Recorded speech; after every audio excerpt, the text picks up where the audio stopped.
Welcome, everybody. It is the Paul Rodriguez Show coming out of Studio 44. It is No, it is not March, Paul. It is May 11, 2021. Producer James is in the building. Got to catch your stream last night. You had some people on your little, what's the game called again? Apex Legends. Apex Legends, yeah. So if y'all are into that, go check out Producer James. It's usually a late night affair, but after the studio, he's got to get some unwinding time. So what else, man? What else has been going on? Do you see some news break out? Any UFC updates? Seen, of course, Aaron Rodgers saga continues with the. Before we get into that, Anthony Joshua, Tyson Fury scheduled to face off either August 7th or 14th in Abu Dhabi. I'm curious. I'm curious to see if that was a flexible date due to the fact that they're waiting for, I think, 265. Whatever UFC is going to be in August, I think that's what they're kind of waiting for. I think they don't want to schedule it on the same day. And I think that's why they probably have both of those dates still open, because UFC is going to pick one of them and they're going to want to take the other one just to not compete for buys. So you have to really ask yourself, like, Dana White's probably like holding his cards for this, Ngannou-Lewis fight, like what date it's going to probably come out. And he's probably going to wait as long as he can before he makes that announcement. Because I got a feeling it's going to be in August. It's definitely not going to be in July. So if it's in August, I would think he would want the middle of the month rather than the first of the month. Conor's in July, right? July 10th? Is that yeah. That's Conor? So we got 263 in June with Adesanya. Yeah, Adesanya. 264 July 10th, Conor. So yeah, 265 makes sense to be in August. I mean, are you excited about that big fight? I know you're kind of yawning the last time we kind of brought up these two in their previous bout, but that fight, I mean, do you think it's going to be Lewis? I mean, the way everything is trending, it seems like it would be. Yeah, it seems so. I mean, I wish they would do John Jones, but I mean, well, why haven't they? What do you think the holdup is? Money. Of course, it's money. I mean, do you think there's anything else? Is all the rumors true, or is he scared? Do you think he's scared? I don't think he's scared. Did you see what I put out by Chael Sonnen about McGregor and Masvidal? I put that in the group chat. You didn't see it? No, I don't think so. Chael Sonnen last night, he does his bad guy thing, and he brought up the fact that he's tired of advocating for the BMF belt. Apparently, he's like the only one trying to carry that torch right now, and it's like he's asking for supporters to keep bringing up the BMF belt. And what he's indicating is that no matter if Masvidal's coming off 2 losses or if McGregor comes off 2 losses, those 2 guys facing off for the BMF belt would be a mega fight. As long as you paired it with the right co-main. If you put that belt on the line and it's a 5-round bout, nobody's going to give 2 shits if both those guys are coming off 2 losses. And for Masvidal, they're both 2 title fights that came to old Marty, Kamaru Usman. Yeah. And I think for McGregor, even if McGregor wins at the 55, if he goes to 70 to fight at the BMF for the BMF belt, I think that'd be a huge mega fight because the way both of them can sell it. Masvidal's going to talk his shit, and McGregor's going to get in Masvidal's ass. And so I think that's why I think it would be a huge matchup. And that was something that we kind of talked about potentially occurring if Masvidal had won and, McGregor beat Poirier in this upcoming fight. I mean, what do you think about, what are your thoughts if that were to happen? Maybe like for Masvidal, probably Masvidal's going to be out for 6 months for his medical ineligibility. So we're talking about January, February, maybe December.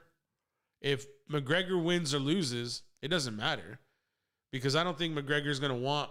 McGregor doesn't need a title fight. He's already had both the belts at 55 and 70. You don't think he wants to recapture it? I don't think it would be for Chandler or for Oliveira. It's like I think McGregor yawns at those 2 fights, at either of those 2 opponents. He's like, yawn, okay, whatever. And if he loses, Poirier would get the shot at 55 before he would if he lost in this coming up fight. So it's kind of the ball's in McGregor's court. If you go face off with Masvidal for the 55 belt in December or January, 21 or 20, I think that's a more appealing fight than if McGregor, let's say McGregor beats Poirier at 55 and, you know, let's say Chandler wins. Let's say Chandler beats Oliveira. What does he have to prove to Chandler? He didn't prove damn thing to Chandler. And Chandler doesn't seem like the kind of guy who's going to build a fight that's going to warrant McGregor probably demanding $5 million. But I promise you, if he goes to fight Masvidal, he'll easily make 10. He'll make $10 million on that fight, a minimum. And I think that's why it's a more appealing matchup for Masvidal and McGregor for the BMF belt. Granted, it's a made-up belt, but just think about what type of theatrics would go on about McGregor talking about Masvidal getting slept, you know, and Masvidal's going to come back right back at him and be like, look what Nate Diaz did to you and look what Poirier did to you, and it's just going to be a back and forth. And that's why I think it's going to be, I think it's a way bigger, better matchup for especially like the slow months of December, January for pay-per-views. You think the UFC is like to Masvidal, like you have to put that belt up, you know? No.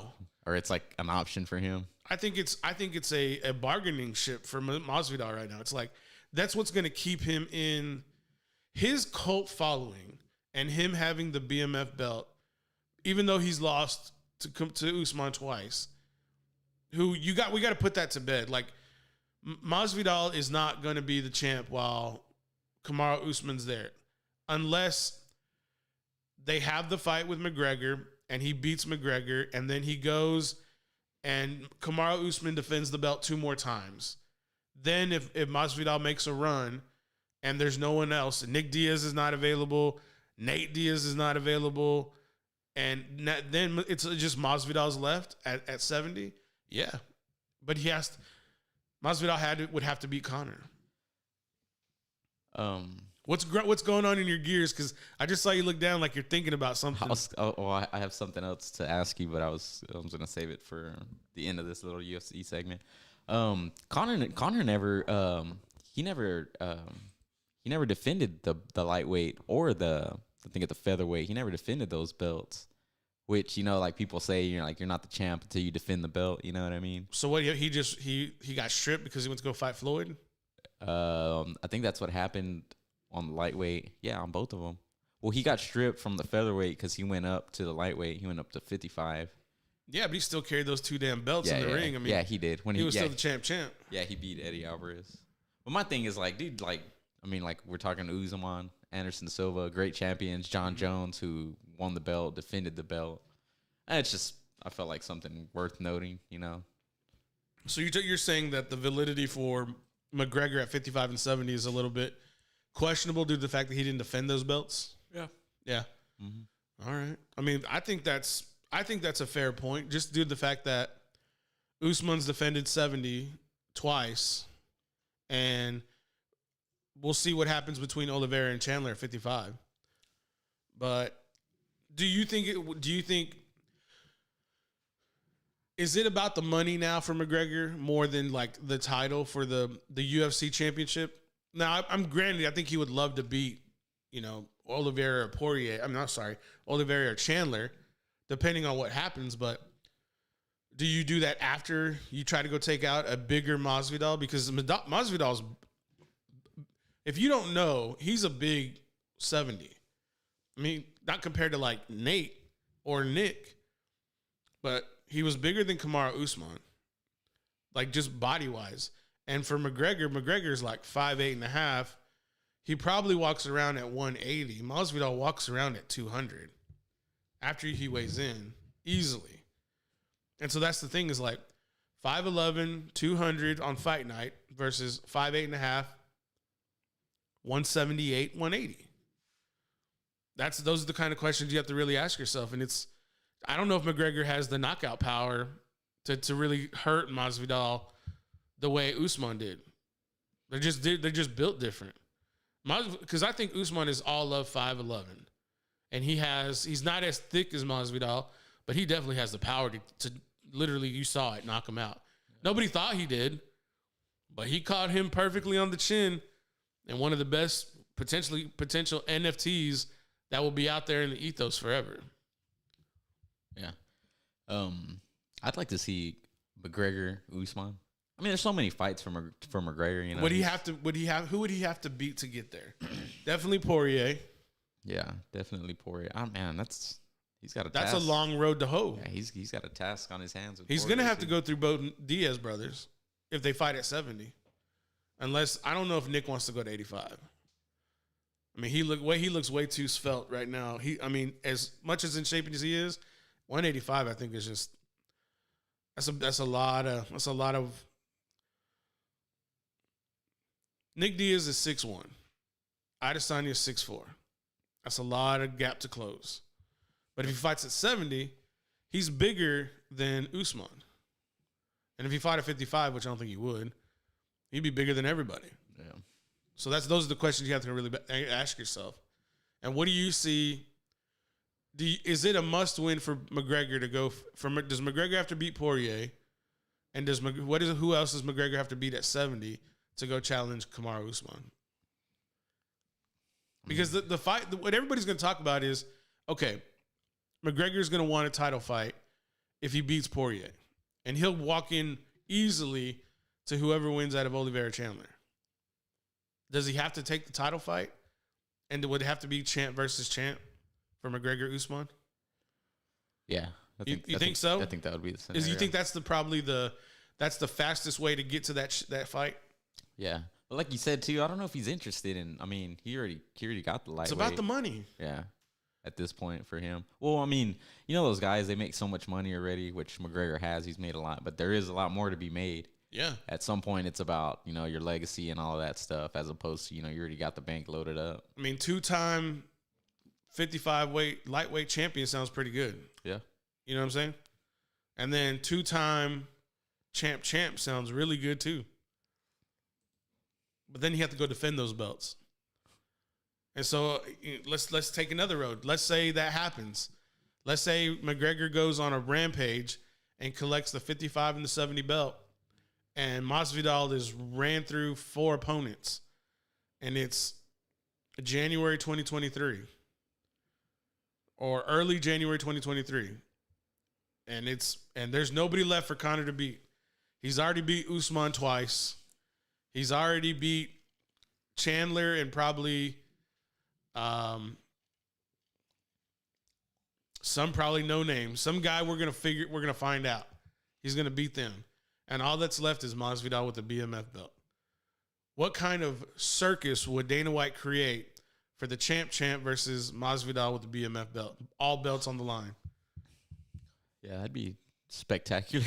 I mean, right? Yeah. I mean, that's like, that's very grandiose. That's a long shot. That's a very grandiose, but if anybody can do it, McGregor's the one to do it. Yeah. I don't know. I used to not really care for McGregor, of course, but I mean, he's good for the sport. He's good. He's entertaining. It drives the numbers. Yeah. It moves the needle. Yeah. So I don't know. I want to see him get back in the win column, but I mean, I like Poirier also. Paid in full. He's been fighting for a long time. It's gonna be a different McGregor in this fight. It's gonna be a different human. I think he said he's not training, or he like didn't move away, but he's like separated from his family right now because he's like smart. Yeah, that's what he said. He's training. Take the luxury out of your life. Yeah. Get back to nothing. Get back to the dirt when you came from the dirt. Yeah, he didn't appear as hungry or pissed off. No. Or he wasn't agitated. He had his newborn, child. He had his other children there. I mean, and it wasn't like a total one-sided fight. He landed some very good shots on Dustin. But he didn't seem hungry like you said. He didn't seem interested in the fight. He was like, let me go get this big ass check. Let me flex a little bit in Abu Dhabi. And I didn't like when those fighters fought over there. I just thought the elements were out of their norm. I understand everybody fights in Vegas, but Vegas is like 110, 105. Abu Dhabi, it's like 110 at night. It's 130, 140 during the daytime. And I know you're in an air-conditioned hotel, but it ain't the same. It's the flight. It's the food. It's the situation. It ain't your bed. Can't get in a routine. Yeah. You got to train like all different types. Everybody's stuck in one hotel. You're on this one island. You know, you got cars zooming around at you all hours of the day and night. It's nuts. There's a racetrack right next to the hotel. I'd probably like try and go stay out there like a month out. Try to get like acclimated. Who's going to pay for that? True. Oh, if the UFC would pay for it, yeah, it'd be great. But Dana White ain't going to spend that money. Like, you're like, no, fuck you. You pay for it. Yeah, see you fight week. Right, exactly. It's like, I'm paying for everything for you to come over here, and you want me to pay a month expense? No, I don't think so. That is true. Not gonna happen. What were you gonna leave with at the end of this segment? So for the fight that this Saturday, this coming weekend, UFC 262 that Nate Diaz was supposed to, there's this clothing line. It's called Represent, and every fight that Nate Diaz is on, they release. They call them fight capsules. Okay. And they have like towels, shirts. It's basically like their version of like a fight kit. It's for fighters? Yeah. Well, I don't know if they have. I know they have Nate Diaz. I don't know if they have any other fighters. But so anyways, I got me and my girlfriend a shirt. Okay. And it's UFC 262 Nate Diaz. It's like his fight shirt, right? Uh-huh. So, of course, I ordered the shirt and I was like, hopefully they'll be here so we can wear them to the fight, right? Right. And you know, the fight got postponed, and so I was wondering now. So now on the website they have UFC 263 shirts. Damn. And so I'm wondering what they're gonna send. If it's like if they you would think that they would have altered it. You know what I mean? Mm-hmm. Like stop the shipment. Yeah, because they didn't ship it until yesterday. And so, but I looked on the shirt and I can't see anywhere where it says UFC 262, but it's labeled UFC 262 Nate Diaz fight shirt. But on the back, like it has him on there, and then it just has like Represent on the front, and then it has like a little tag. I think on the bottom right is where it actually says UFC 262, whatever, Houston, Texas, all the info. Because I feel like that's what makes the shirt like unique, you know? But I was just wondering, I'm like, how are you going to sell and ship out? I mean, I got it like probably like 5, maybe a week out after it had released. And so, you know, I know a lot of other people bought it as well. So when did you order it? I ordered it like early. When did that news break? Was it like early last week? I think I ordered it like a week and a half ago. So you ordered it before the news dropped? Yes. I ordered it like probably like 2 or 3 days before that news dropped. Yeah. But I was just wondering, I'm like, I mean, you can't, I mean, I know they will because if they just shipped it yesterday, maybe they held orders. Maybe there's like a date they know, like we're not going to ship so that you can get the shirt a few days before the fight. You know what I'm saying? Yeah. Just to avoid these kind of instances. I'm pretty sure in their first rodeo. Yeah, true. Where somebody, you know, gets injured or pulls out or has to cancel the fight, you know, whatever. I mean, because what if somebody missed weight? Yeah. Those are the things too. But I don't know. Hopefully that, you know, they were to make the adjustment for y'all's sake. Yeah. The only thing is, like, are you going to wear them to 262? Yeah, definitely not. No? Okay. I mean, I'll still wear it, you know, for on fight night next month, you know, but it's just, it's not going to be. It's a bummer that it's not going to be in Houston. Yeah. I heard Misha Tate, you know Misha Tate, a female fighter. Yeah, she heard she's making a comeback to the UFC. Okay. But just with be sure to tell Joe not to look down. Yeah. With the chicks that are out there right now, I'm like, man, like good luck. What weight class is she? 135. She don't want that. She don't want that smoke with Valentina, bro. She don't want Valentina.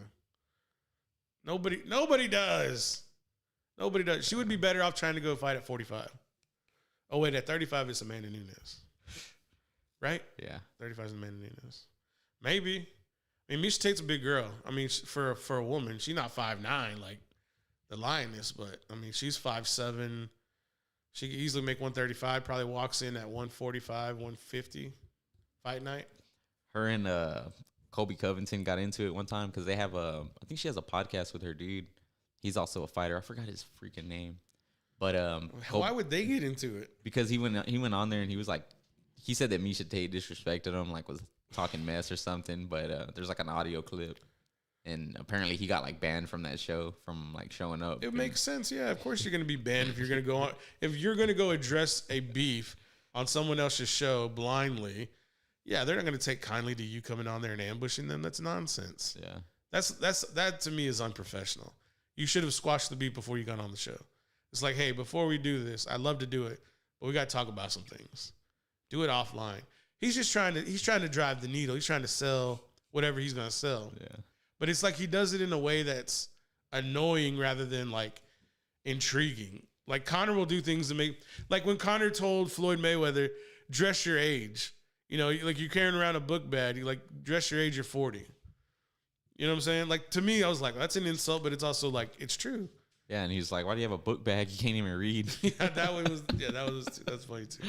But those are the things, like those little bitty details, you know. But no, Colby Covington wants to go on there and just be pretty much a dick on a show that he was invited to and ambush the host. Doesn't make a whole lot of sense. Yeah. So I know we didn't talk about it yesterday, and if you don't want to talk about it, we don't have to. What? Jake Paul getting into it with Floyd Mayweather. Dude, Floyd looks so old.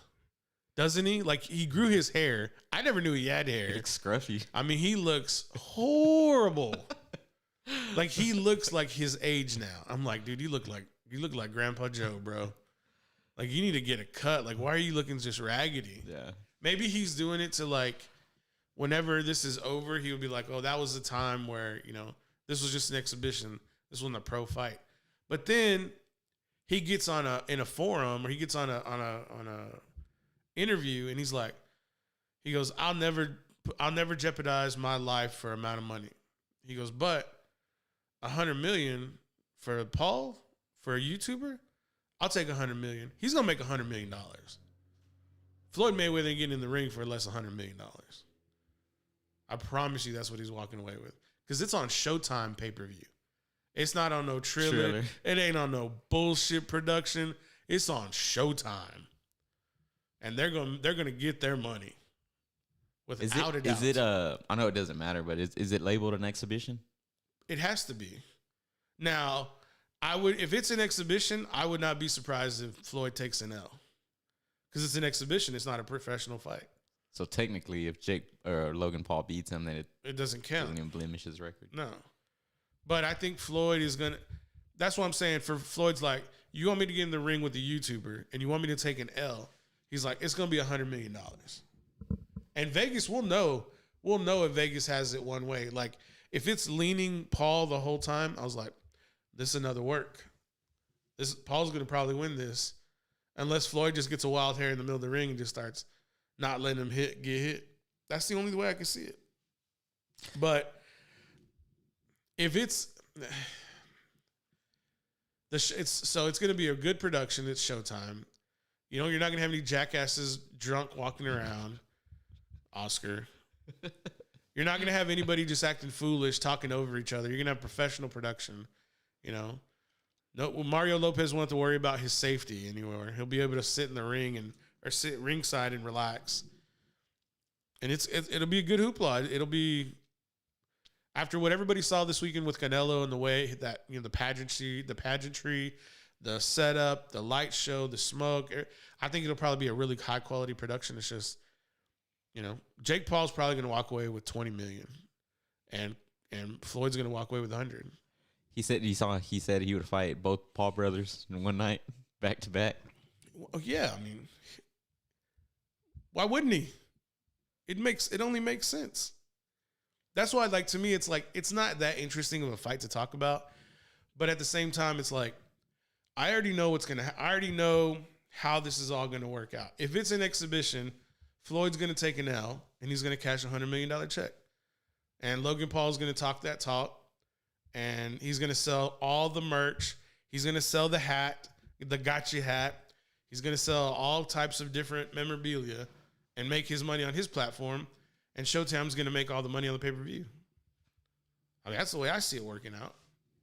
It's just, it seems too scripted for it to be intriguing for me. What about you? I'll probably check it out. I think I am going to check it out, actually. I just don't know the price point. Like, what are you going to charge for it? $69.99, $59.99, $49.99? What is it going to be? Better do us $40. No, it's not going to be $39. Yeah, it's going to be 50, right? It's going to probably be $59.99 minimum. Yeah, I agree. And then you're going to have, I don't know what. Have they announced any kind of undercard or anything? Yeah, apparently Chad Johnson, Ocho Cinco, is going to fight on the undercard. I don't really like when they have like concerts and stuff, like performances. Yeah, I don't get that either. Yeah, I don't really care for that. Triller style. That's very Triller. Yeah, it's like, oh, we're gonna give you a concert and a boxing match. I'm like, for what? Now, people could say the same thing about like, you know, Canelo with Pepe Aguilar coming out and all these singers. I was like, yeah, that was a concert, but that was like an entry to the ring. It wasn't like you know, let's have a private concert and then, you know, you're not gonna have Justin Timberlake. You're not gonna have Justin Bieber do his set for 40 minutes and then we're gonna have a fight. It's not gonna be like that. Now you have Doja Cat go do half a set for 30 minutes and then, you know, Frank Mir's gonna fight some no name. You know what I'm saying? It's just not gonna happen. It's just stupid. Oh man, how horrible was that fight, bad, dude? Man. It was. Poor Frank Mir. I saw Frank and I'm like, dude, I hope you got some money. I hope you got at least 100,000. Yeah, I was thinking the same. I hope you're not here because your light's about to get turned out. Yeah, man. Back child support's due. No disrespect. I'm just saying, like, it's got to be. You got to be pretty desperate to go get on that production. Truly. For the clout. All right, let's go to break. It's 29 minutes after the hour. We're back.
Welcome back, everybody. It is the Paul Rodriguez Show.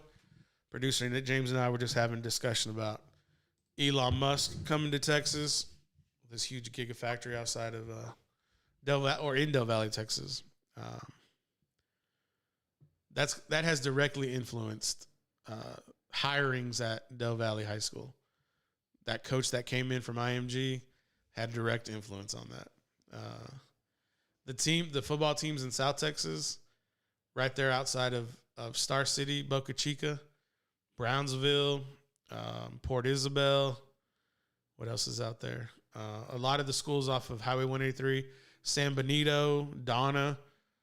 Those schools are going to be, lots of money is going to be pumped into those areas. Just with SpaceX and with Tesla. Lots of money is going to be pumped in these areas, in these regions. Might need to go get a new job. Not a new job. Not a new job. Not a new job. But yeah, man. Did you see when I don't know if it was Elon, but he took his Cybertruck out to that Gigafactory? Yeah, I did see that. And let everybody kind of check it out and do all that. Yeah. Those are nice trucks. They they threw a brick at the window, not there, but during the demonstration, did they not? I think. Yeah, and then Elon decided to keep hitting it with a hammer and it broke. It's like, well, Elon, what do you think was going to happen? It's not supposed to break. That just reminds me at my one of my old jobs that I had. It was a machine that had these windows, and there were because there's objects that are inside. The machines would just spin so fast, so maybe every now and then something might come loose, and they were supposed This guy he was telling me how these windows or these they were basically windows on the machine were so strong, and he got this metal piece, and he was like look, and he fucking threw it at it. It just broke, and he was like, what did you think was gonna happen? Thought it was gonna bounce off, I guess. And he was like, shit. He's like, that wasn't supposed to happen. Was he a management or something? Or yeah, his old man had been there a while. Oh, he didn't give a shit. Yeah, he's trying to prove a point, I guess. Yeah, well, you proved it. Glass breaks. I mean, what do you think? What would you think was gonna happen? Oh, it was just gonna fall, bounce off, ricochet. Yeah. Not today, Junior. All right, let's get into the NFL. We didn't really talk about Tim Tebow yesterday. I really don't want to talk about him again today, but everybody always keeps harping on. He's getting a lot of hate. He's getting a lot of pushback. A lot of people have their theories about why he got in there. I have mine too. He has a connection with Urban Meyer. A lot of people have a connection with Urban Meyer. Urban Meyer's hired a lot of people that were with him at Ohio State, former players. He's already had one coaching hire that he had to let go due to very inappropriate reasons for his past. He had inappropriate things in his past, and cancel culture came to get him, and they got him. And Urban decided to let him go after Urban said he wouldn't, and So when you say that, do you think it's not that cancel culture got him, but cancel culture got cancel culture got to Urban Meyer to make that decision? No, right? I think it got to Sad Khan, the owner of the Jaguars, saying, "Hey, this dude's not a good guy. You need to let him go, or you need to tell Urban to let him go." And Urban got called in the office, "Hey, this is what we're hearing. This is what's going on. It's not a good look. We're trying to rebuild this brand. Bring in somebody who's going to help us build this brand." Tim Tebow. Dun, dun. Where's Tim Tebow fit from? Jacksonville, Florida. Where did Tim Tebow play college football, win national championships, and a Heisman?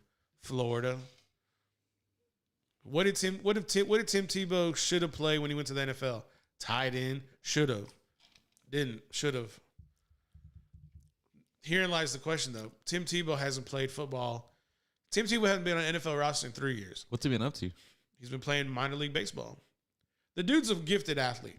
That's not the question. His athleticism is not the question. The question is, can he perform at that position? That's the question. But is this a ploy? Is this a ploy to get Tim in the building to really coach? It's like, Tim, you couldn't compete, but we still want you around. Do you mind coaching? Do you mind being, director, player personnel? maybe nothing that exceptional, but being a contributor to this team to get the culture in the locker room what we need it to be. Can you do that? Will you do that? Yeah, I'll do it. That's probably what's going to happen. You think he makes the roster? That's the question. He's going to get a tryout. He's going to get signed. The question is can he perform? Well, I mean, I saw Mark Sanchez throw a ball to him when he was in New York. Dinked right off his head. He couldn't get his hands up. Tim couldn't get his hands up to catch the ball because the ball was high and away because there was a defender in Tim's back pocket. Mark was going to throw a pick. He could barely hold on the ball either way with the butt fumbles. I mean, come on. Shout out Vince Wilfork. But look, man. And then the other question is, look, you're a tight end, right? You're supposed to block. Well, Tim was a personal protector on punt teams. He couldn't block worth the shit. So you're going to miraculously learn how to block and catch in 3 weeks of training camp? I don't think so. What are you gonna do? You're gonna have a special package. I can see that. I can see them having a special package for Tim. But man, people do not like this. A lot of people do not like what's going on right now, and I don't disagree with it. I don't think Tim can play, and I'm not one of those guys where it's like Tim's getting preferential treatment. Tim's getting privileged treatment. Well, he is number one. He is getting privileged treatment because he knows Urban Meyer. He won a championship with Urban Meyer. When Tim was getting recruited out of high school, Tim could have gone anywhere and would have won a national championship. There was so much pressure on Urban Meyer to land Tim Tebow in their backyard of Gainesville. Jacksonville is in the backyard of Gainesville, Florida. I believe Urban would have lost his job if he would not have landed Tim Tebow.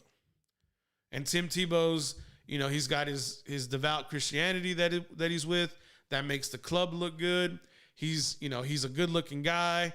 People are going to want to go buy his jersey. People are going to want him to be a role model for their kids. And that's great. But can you perform and contribute to a winning team? That's the question. And the answer for me is no. I don't think he can. He hasn't shown anybody he hasn't shown me, not that I'm anybody, but he hasn't shown me that he can do that. He can perform at that position. Could he run the route tree? Yeah. How fast? How agile is he? You know what I'm saying? It's like, what are you going to do? Run rub routes the whole time and get receivers open and hope they don't call a penalty because you're Mr. Nice Guy? I'm just saying. It doesn't look like a good move. But if the intention is to build a locker room with Urban Meyer's system and culture to produce sales for ticket holders and to get people to buy merch, yeah, it's the right move to do those things, but to win, I don't think so. Hopefully you got other people to get that done. What do you think? I agree with, I saw Des Bryant had tweeted out. Pretty much everyone that tweeted out, I agreed with it. What did they tweet out? Just basically, it reminds me of. You know what I got to say to say to Des Bryant? Oh, yeah. Call Daddy Jerry, Des. Yeah. I want to hear your bullshit. Call Daddy Jerry. Because you did. Nobody daddy. You did. And they didn't bring you in, bro. I'm sorry. For whatever reason, they didn't bring you in. It reminds me of, being at a job. Your boss brings in his buddy to be the supervisor instead of picking within the company or whatever to give someone a promotion. Right. And that goes back to what we were talking about yesterday. It's not about what you know and all of that stuff. It's about who knows you, like what you told me. So, I mean, I don't know, man. That's what it's about. Yeah. There is nepotism. There is brother-in-law. That's what they call it. Bringing in your friend, your brother-in-law and your people. Okay. Well, here's the thing. Urban Meyer trusts Tim Tebow. Urban Meyer believes in Tim Tebow. Urban Meyer knows the marketing ploy that he's doing by bringing in Tim Tebow. He can't do that with anybody else. Who's going to do it with Aaron Hernandez? No, for real. He can't now. But those are the two type of polar opposites that he had on his team. There are dudes, there are savages that were on that team in Florida. And Urban knows I need a certain figure, and I'm going to use him, and he's going to make some money. That Florida team was wilding out, right? Dude, there was so many people on that. There were so many people on that Florida campus. Dan Bilzerian was on that campus At the time. Damn. Yeah. There was a lot of people. There was a lot of questionable people. I'm not saying Dan Bilzerian's questionable, but there were a lot of questionable people in that stadium. Riley Cooper coming out calling people just straight up racist epithets. Yeah, bro. Like, he was on that Florida team. Aaron Hernandez was on there. Hey, I see, I got you. See if you're awake over there. You've been kind of quiet all night. Hernandez was on that team, you know? Pouncey brothers were on that team. There was a lot of dudes on that team. I'm not saying these are bad dudes. Aaron was a bad dude. Aaron Hernandez was a bad man. He was a bad human being. Okay? But Tim Tebow was the leader of all those people, all those dudes. And Tim knows what Urban expects. And Tim's job at Jacksonville is going to go to bring in and mold all of these players to buy into his system. But the veterans, they're gonna tell Tebow to fuck off. They're like, this ain't college, bro. This ain't your speech. I'll never give up. I'll never do this. We will never do this. We will win. Man, this is the NFL, Jack. This is the men's league. You can take all that heartfelt, warmth, rah-rah bullshit and keep it moving, Jack. I'm here to feed my family for generations.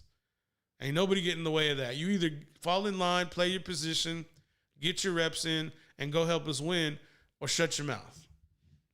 That's what they're going to tell. They're going to tell Urban, like, when they're sick of Tim talking, they're going to be like, Urban, he needs to shut up. It's time for him to stop. We're going to go play the game. I go, y'all are here to motivate us, not Tim, not 15. Okay? Let 15 do whatever he needs to do with his FCA crew and keep it moving.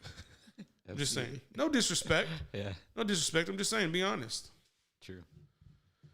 All right, y'all. 50 minutes after the hour. Let's take a break real quick. When we come back, we'll talk a little bit more 262. Did you watch any of those embeds? I did not. You watch the countdown? No. I'm gonna get into God it. damn, son. Well, I got caught up streaming last week. You got caught up on something. Not being able to respawn. That was kind of, I saw that and I'm like, why are they not like letting you respawn? What was that? Probably the guy didn't grab my when you die, and then there's that. It's called. He didn't revive you. Oh yeah. He didn't revive you, right? Yeah. Piece of shit. Yeah. All right, guys. We're back.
Welcome back, everybody. It is the Paul Rodriguez Show coming out of Studio 44. UFC 262. Yes, we did talk about UFC before, but that was something I wanted to highlight with McGregor and Masvidal. This weekend, what's his first name? Oliveira's first name? Charles. Is Charles. I wanted to say Chandler, but that's Michael Chandler and Charles Oliveira. All right. Those two, I watched the embed last night. Last night they did a really good piece on Ferguson and Chandler and basically kind of just framing up the difficulties that Ferguson has kind of overcome shortly, and then pretty much how the transition from Bellator to UFC for Chandler. And it wasn't as exciting as I thought it would have been, but you can definitely kind of see how UFC's, I think their new approach is like, let's slow roll into like a big snowball towards the end of the week when the weigh-ins come in. So I think today's episode is probably going to like push that snowball even more. It's already out. Like it was out like at noon today. And I was like, no, I don't watch it. Watch it tonight. So I'm looking forward to see how they're going to frame Oliveira and who's Ferguson fighting? You forgot off the top of your head? You're the UFC guy. Yeah, I know. I was leaning on you. So anyways, the way they framed it up last night with Ferguson kind of coming off the bat to fight Dariush. Oh yeah, that's what it was. Dariush had his lady who's currently pregnant. They flew in early. So like how you were talking about like a 30-month stay, they flew in 2 weeks ago. And they're in Houston, and so they're kind of like taking their time. They're settling in, and they did a little carriage ride through, Midtown Houston. Streets were barren, man. There was like nobody out there. And, I guess they're kind of just getting used to the Houston lifestyle. They live over there in Iran, or? No. He's an American now. Oh, okay. He was just, that's where he was born. I think he's Syrian. And so he was born over there, and like, Syria is a very hotbed right now, even now. I'm sure back then even more. But I think they live in California, and they were kind of saying how everybody here in Texas was pretty friendly. I guess it's not that way over there, but that's not for me to judge. Really can't tell either, because people in Austin majority of them are like not from here, but that's another story too. Yeah, I've heard Joe Rogan say that the people over here are like friendly and stuff. Yeah, but that's what Texas means. Like that's the meaning. That's what the word Tejas means, is friendly. That's like that's the motto also. Man, this weather, dude, it's got me like dragging. I'm just like, we just had these huge storms like come through Texas, like central Texas. So I'm just like real lethargic. I'm trying to like wake up, but I can't. I took a nap. I don't know, man. I don't think I'm wavering off my feelings for Ferguson and Chandler. But man.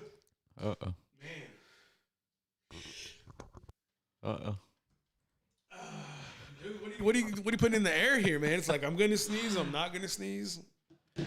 Did you ever see that? There's a clip of Fabricio Werdum. He's a heavyweight. Yeah. Former heavyweight champ, and Ferguson. They're like at a dinner type deal with like all the UFC fighters, and they actually get into it because what? Yeah, because Ferguson's like saying something, and Werdum starts talking. He's like, "Excuse me, brother, I'm still talking," and then Werdum like just starts going off on him in Portuguese, I'm guessing. And then he's like, I don't even know what this fucking guy's saying right now. Yeah, it's like because he's American Mexican. Yeah, like he's a Mexican American. Yeah, and then eventually he stands up and he's like, he just has enough, and he's like, you want to go or what? And like Werdum is like, a heavyweight. Yeah, dude. Yeah. I was like, this ain't the streets. Yeah. I was like, this ain't Compton, bro. Come on, man. Like, do you not know who that is? You should. Yeah. I never knew that, man. There's so many stories out there of like, like the one we talked about last night with Urlacher and Boss Root, and it's like, did you do you not know who that guy is? Or Mark Coleman choking Joe Rogan and throwing him into the hole. That video was like, Joe thought he was gonna do something, and the power, remember Mark Coleman? He had like the biggest gloves in the UFC for like a little while, probably before Brock Lesnar got there with his juice head self, and one day I'm gonna have to pay for all these like disparaging marks I'm saying about these people. Like you called me a juice head, be like, yeah, the fuck I did, Brock. What are you gonna do? Like, you gonna hit me? I'm like, for real, like, you gonna hit me? What are you gonna do? He's all on Zoom. It's like, Paul, I hear you talking that shit. Like, Brock, look, even if I was, see, here's a story. Colin Cowherd, he's a guy on Fox. They had Brock Lesnar when he was still with the UFC. They had him go on his early morning show. This is before he was on the afternoon, Colin. And Brock Lesnar the producer put Brock up to like scaring the shit out of Colin Cowherd. And Colin Cowherd's a big dude. He's like 6'2". You know, he's not very thin. I mean, he's not very massive, but he's a tall man. And of course, we all know what Brock looks like. And so Brock comes in and he's just very like, you know, he's just got his war face on. And so he starts talking to Colin like, he goes, so I've heard these rumors, Colin. Are they true? Colin's like, what are you talking about? He goes, yeah, your producer's been telling me what you've been saying before I was going to get here. And he turns pale white, Colin does. And it's just, he's literally like, he's trying not to shake in his shoes, but he's like shaking in his boots. And Brock just finally like breaks the cage. He's like, no, man, you're good. Don't worry about it. You know, your producer put me onto it. And you could just see the sigh of relief Colin has like after Brock tells him like, you know, no, I'm not going to cave your face in. Which he could have done. Oh, yeah. Which he really could have done. But who's going to cave whose face in between Ferguson and Dariush? Do you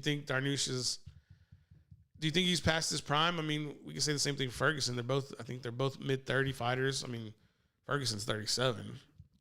Hoping for Ferguson to get back on track. They almost got arrested. Really? On the embed. So it's 1 a.m. in Houston. And it's Ferguson and 2 of his training buddies. They go for a jog. They leave the hotel at 1:30 in the morning to go jog and train in Houston at night. I was like, dude, do you know what city you're in right now? This ain't Vegas. So they're like running on the city streets in Houston. And there's lights, you know, but then they get caught up. And I think the cops pulled them over. But I think Ferguson probably said, hey, can we do something real quick? And they have a frame where it looks like they're running away from the cops. But I don't think they were. It just appears that way. Because they're like running and Ferguson's like, we almost got arrested. He like squats by the camera because he knows where it is. And then he just like takes off running. And then they're like in a parking lot training there. So it kind of gives that illusion like maybe they could have been in trouble, but I don't think they were. But why do you go running at 1:30 in the morning? You heard stories of Floyd Mayweather. He used to leave the club like 1, 2 in the morning. But it's not Vegas. At Vegas, it makes sense. Plus, I'm sure every law enforcement knows who the hell Floyd Mayweather is. Yeah. I'm sure. It just makes sense. It's like, who's that small little tiny black dude running? Oh, that's Floyd. Hey, what's up, Floyd? Hey, guys. Keeps on jogging. Cops are all, got your hat. No, they wouldn't. They're not. It is not in their financial interest to make fun of Floyd Mayweather. Any law enforcement. True. Think about how much money he probably pays the cops who are escorting him to like an event. I bet you he's like, here's $10,000, and he kind of goes about his business just to get him from his house directly to whatever in front of the club. You know what I mean? With his entourage, has to be. He's got a lot of people rolling with him. Not surprisingly. Well, yeah, I mean that is not surprising. Apparently, it took 30 bodyguards to get one black eye on Jake Paul or Logan Paul, whatever Paul it was. You think that's fake? You think that's real? I think it's real. I've seen stuff that looks staged before. It didn't look staged to me. Let's eat it up with a black eye. True. Jake Paul. Don't you ever disrespect me. Bro. Calm your ass. I don't know. It's been anything new going on? I feel so like lethargic right now. We started watching Selena the series season 2. Oh God. You're not a fan? Not a fan.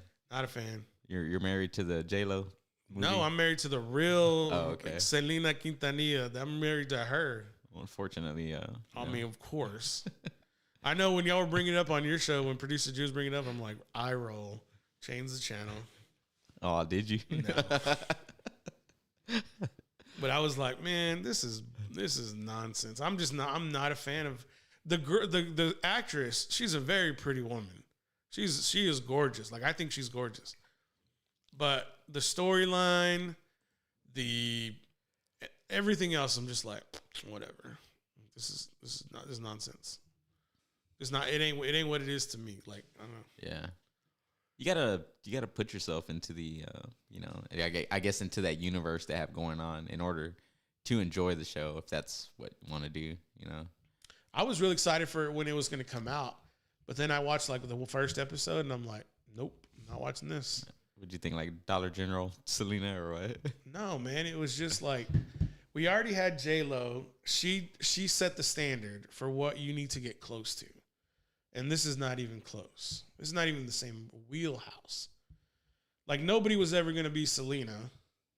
And then you have Jennifer Lopez comes out, who's recently hooked up back with Ben Affleck. A-Rod's over there crying in the corner like a little bitch. Yeah, he is. They said he was totally caught off guard. Yeah, well, Ben wasn't. Ben got that rebound before you knew it, Jack. They were engaged, right? I bet he thought he had the home run of home runs. And I'm like, bro, all of y'all Ben had the leftovers after Diddy. I'm just saying. Oh, true. I mean, just for real, just being honest. She does not strike me as a woman who settles down. She does. Look at her history. She doesn't settle down. She's gonna find the new flavor of the hour. Now it's Ben.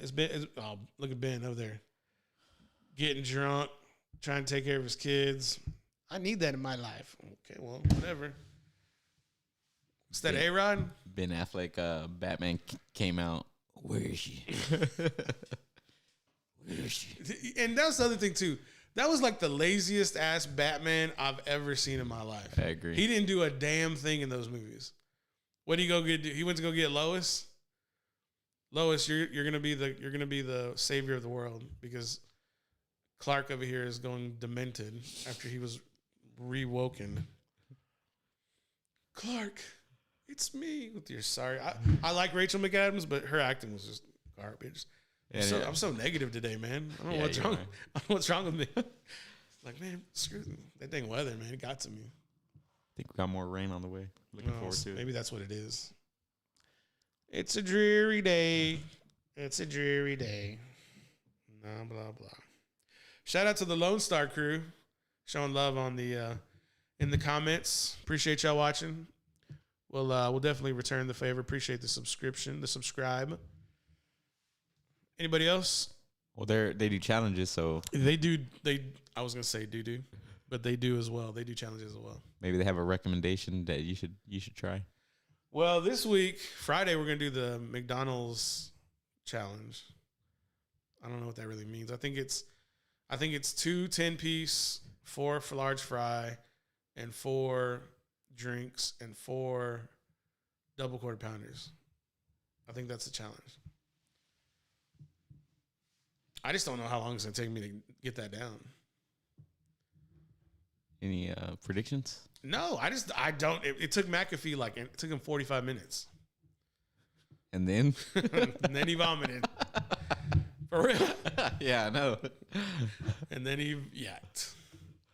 And then we have the cheesecake scheduled for the 21st. What kind? That's the question. What do we want? What's gonna pop on the screen? Man, he had a It can't be any of them chunky ass cheesecakes because I ain't gonna be able to handle that. he had those I think it's like Fruity Pebbles, something that he posted today. I was like, oh dude, so good. Looks good. I haven't tried that one. Me neither. So McDonald's Friday, huh? Mickey D's Friday. That's gonna be a rough one. I watched the Little Nitro video again. I watch it every day, and every day I'm like, man, what the hell was I thinking? Every day you're like, huh. That's your fault. That wasn't my fault. I only did it once. All I know is I was like such a dick to you whenever I was like in the middle of this misery.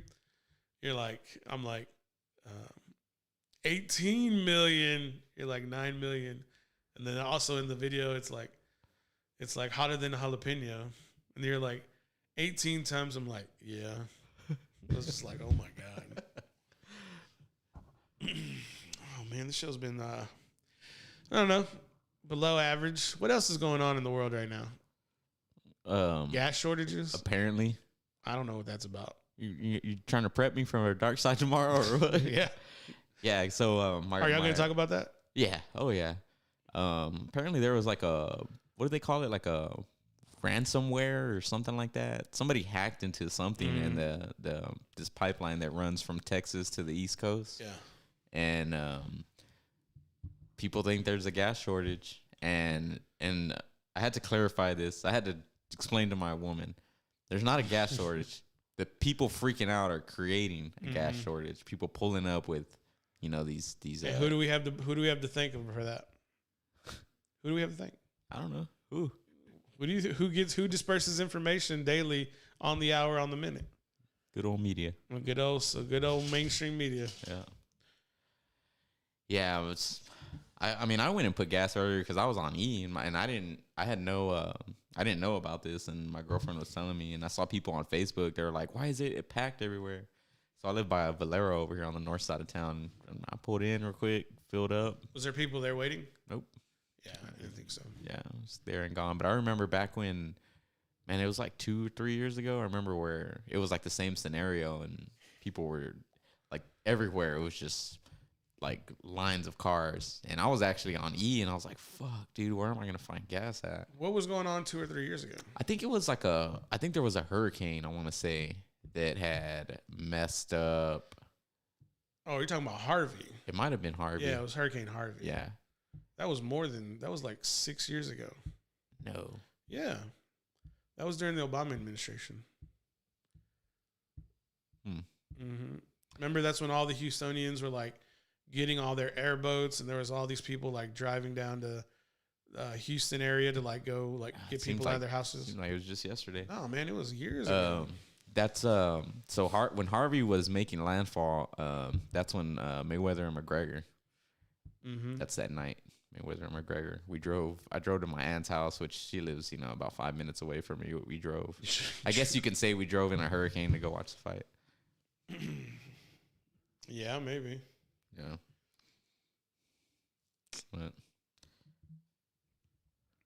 What else you got, Paul? 8:15 after the hour. I don't have anything, man. Like, I don't know. I don't know, man. I don't know.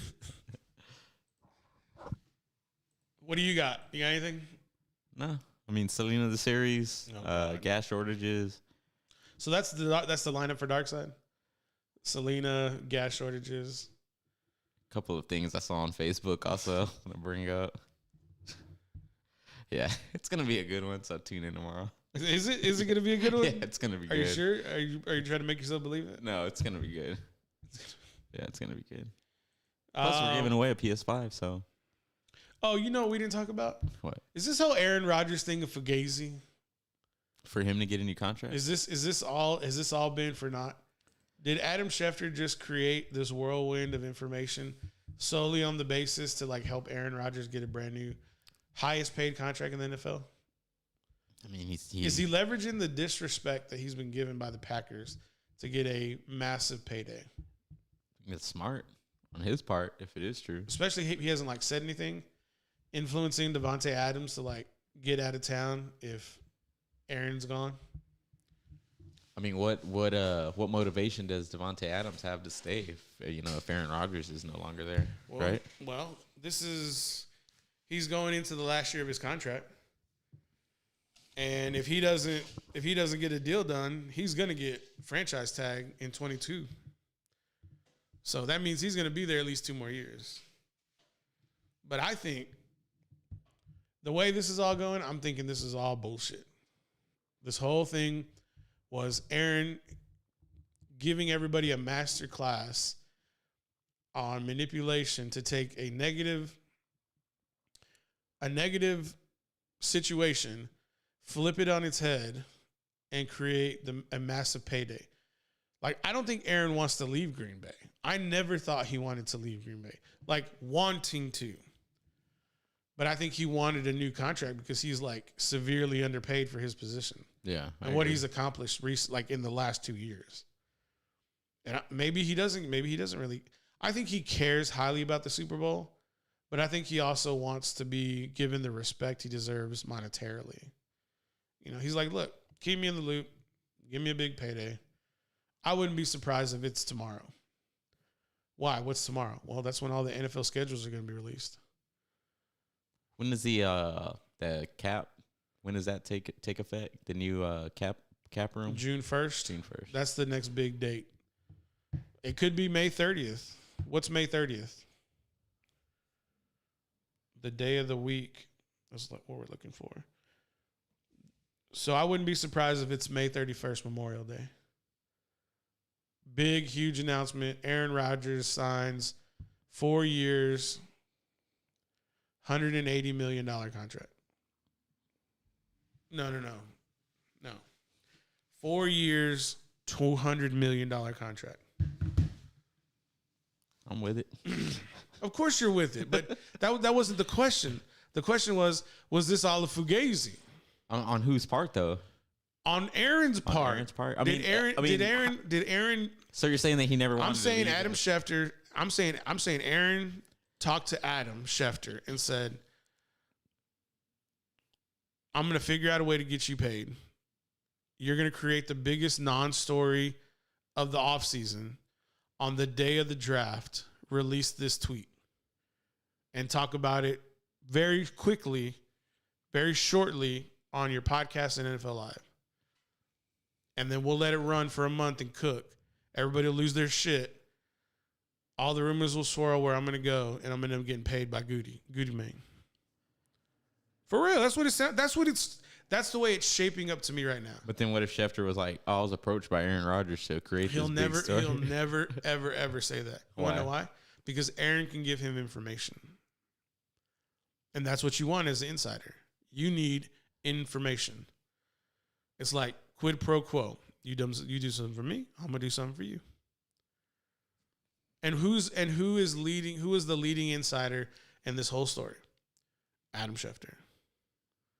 Adam Schefter can go to ESPN and said, I created a non-story out of nothing that dominated headlines and gave us content to talk about for 2 months straight, and there was nothing here. And on the backside of it, he helped Aaron Rodgers get a brand new highest contract paid in the NFL. That's the way I think this is going to shape up. It was all the fugazi. I don't know. You're just like, I don't care because I want Aaron to stay, and I don't care what it's going to take to get him to stay.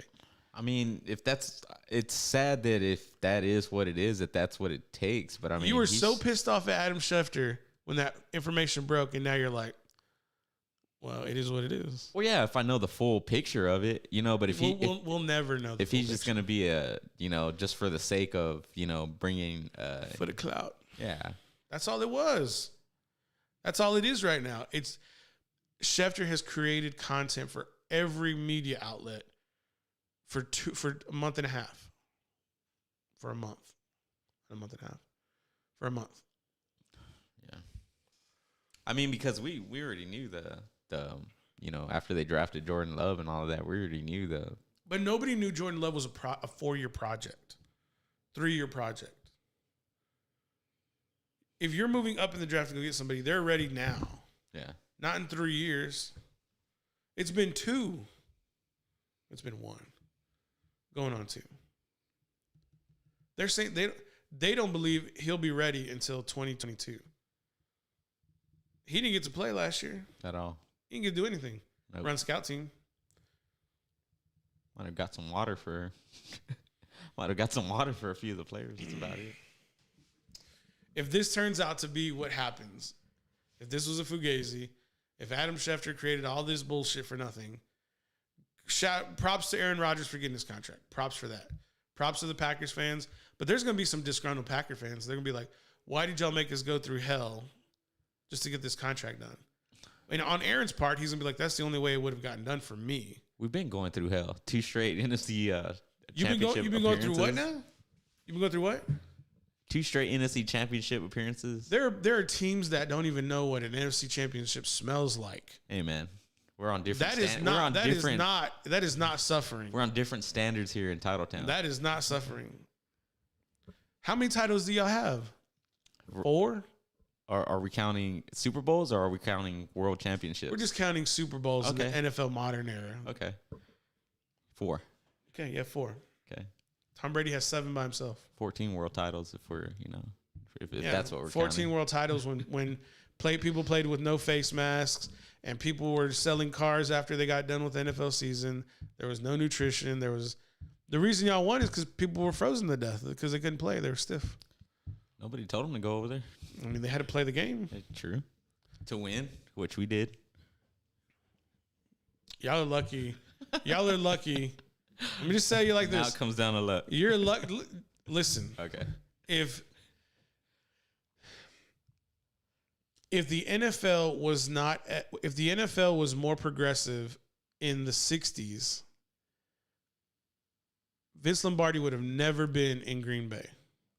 He would have been in New York with his best friend, the Maher family, because his good friend was, I can't remember what his first name. I want to say John Mara, but I could be wrong.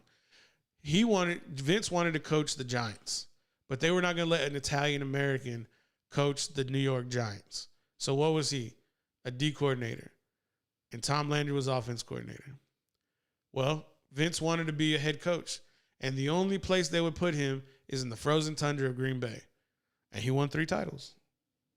Or 2 titles. He won 2. Everything happens for a reason. But it's lucky. It's luck. Because Vince Lombardi should have been in New York. He should have been coaching the New York Giants. Just saying. Okay. Dallas has 5. I'm just saying. Patriots have 6. When's the last one? When's the last what? Counting those Super Bowls, you got to blow the dust off them. Oh, no, they keep those things very well kept in glass cases, Those 5, they're very, very well displayed because that's all they have. They haven't had any success in decades. Yeah. Going on 3. Literally going on 3 decades. I don't know. Anything else? No, I guess time will tell. We'll see how this Aaron Rodgers develops. I wouldn't be shocked if there's a big announcement tomorrow. I wouldn't be shocked if, breaking news, Aaron Rodgers is expected to sign 4-year, $200 million contract to remain with the Packers. I wouldn't be shocked if that happens tomorrow. Then it'd be like, all right, that's cool. So let's get back to the drawing board and let's go win a fucking Super Bowl. Y'all won't win a Super Bowl. Unless a huge free agent receiver comes available. That's the only way. Or a trade. That's the only way. Even if Aaron signs, you're still lacking. Yeah. There's still holes on that offensive side. Yeah, that's why, for me, at least, I'm like, well, that's cool. You got paid, but what does this mean for the team? This doesn't address, that's why I'm like, is this all about money? You know what I mean? Yeah. Like what the hell? That's why I didn't understand, their draft choices this year. That's why I'm like, if he is going to leave and if he did leave, where does this leave our quarterback? Where are the weapons? Where is the, where are we set up for success? You got the 2 rookies. You got the 2 rookies. You got Chad Kelly and Burnkert trying to compete for, I don't know, QB2. Who? Exactly. Yeah. It just seems, I don't know what Goody Man is thinking, man. I just don't know how this is so dramatic.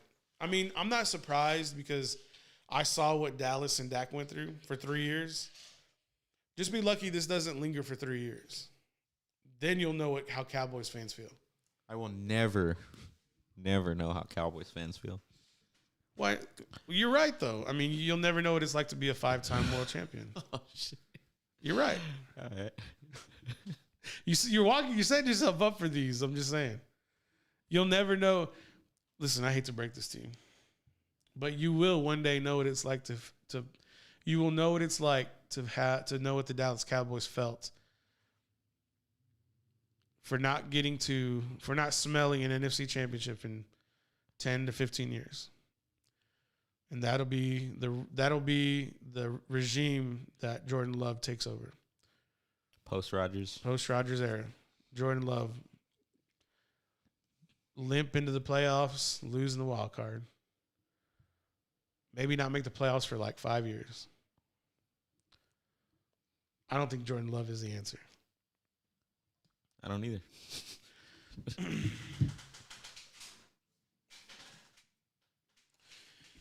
All right. Any other hot topics, hot button issues? Not that I can think of. I'm trying to think off the top of my head. Phone dry. Yeah, man. It's just tomorrow Thursday we'll have more content. Like we'll be able to break down the schedules. How many primetime games will Green Bay have, in your opinion? Shoot, they had like 3 or 4 last year, I think. Why? Because then they went to the year before Aaron went to the NFC Championship. Yeah. He's coming off his MVP season. Are they going to have it again? Well, is Aaron going to be there? Yeah, if he's there. At least 2. You know? You think 2? So primetime, are we counting the Thursday night as well? Mm-hmm. Okay. I'd say 3, hopefully. Yeah. If they have more than 3, Aaron will be their quarterback. If they have less than 3 or less, he ain't going to be there. I think that'll be a real tell sign. Because they're not going to lose unless they put him in the afternoon slots. That way they can flex him. They can swap him with a Sunday afternoon, a Sunday primetime game. I could see them doing that. But if they have these like 12 o'clock games, nah. Aaron ain't gonna be there. You think Roger Goodell, whoever makes the schedules, they're allowing, for that possibility? Of course, they take all aspects. Well, they already know who their opponents are going to be. The question is like, you're moving around all teams to make available the afternoon primetime game. Like those are Monday nights. The hot team, Dallas is probably going to have 2 or 3 Monday night games this year because Dak is back. I think personally. And so, then also there's a 17th game this year. There's a 16th game. Yeah. And those have already been decided too, right? Mm-hmm. The opponents have been scheduled, but the times and dates have not been decided on. Tampa Bay is going to play New England.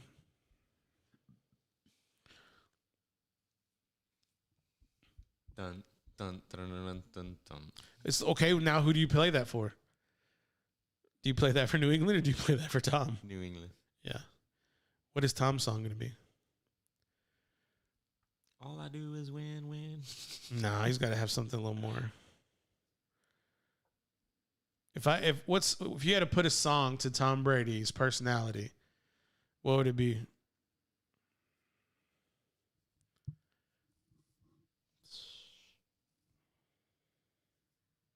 That's a good question. I know what it is.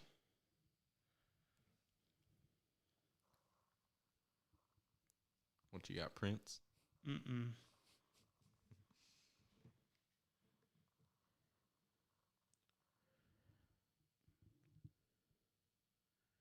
Let's see.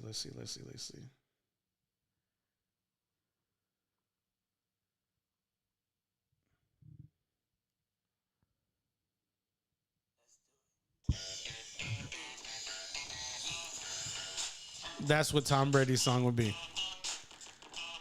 Because they ain't going nowhere. Every time you look at anything, you're gonna see Rob Gronkowski.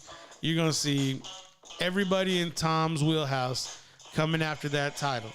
And Bruce Arians gonna be right behind him with a cheeseburger in one hand and a giraffe brew in the other. And one little tattoo on him. And that's gonna be it.